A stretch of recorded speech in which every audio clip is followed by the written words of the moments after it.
தமிழ் செம்மொழியாக்கி விட்டோம் அப்படின்னு வேண்டியது. சரி, செம்மொழி ஆக்கினாங்களே, நான் ஒரு ஐடியா கொடுக்குறேன். பெரியாருக்கு 128 சிலை வைக்க போகிறாங்க.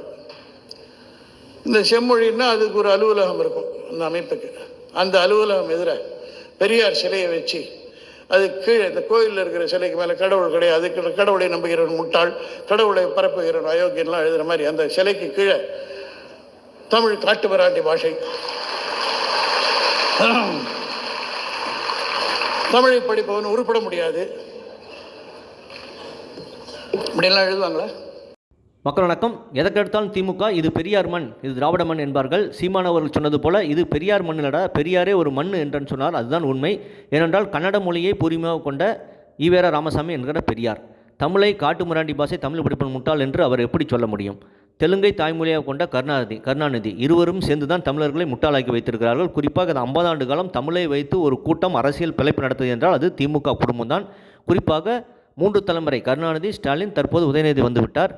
தமிழர்களை மதுவுக்கும் குடிக்கும் அடிமையாக்கி அவர்களை தமிழை வைத்து பேசி பிழைப்பு நடத்தி இன்று பல ஆயிரம் கோடி கொள்ளையடித்திருக்கிறார் இந்த திமுக குடும்பம். 2019 தொடர்ந்து மோடி வெறுப்பை பயன்படுத்தி இவர்கள் வெற்றி பெற்று வருகிறார்கள்.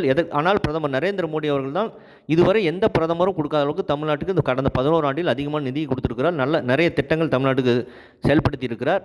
அது மட்டுமல்ல, சோழர்களை இந்த திமுக குடும்பம் கண்டுக்கவில்லை. பிரதமர் தான் 2 சோழ அரசர்களுக்கும் மிகப்பெரிய பிரம்மாண்ட சிலை அமைக்கப்படும் என்று அண்மையில் கூறியிருக்கிறார்.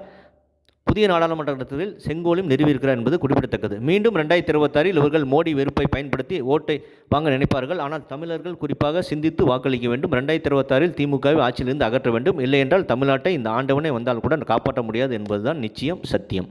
இதை பற்றி உங்கள் கருத்தை கமெண்ட் செய்யுங்க. சேனலை ப்ளீஸ் சப்ஸ்கிரைப் அண்ட் ஷேர் செய்யுங்கள். நன்றி, வணக்கம், ஜெய்ஹிந்த்.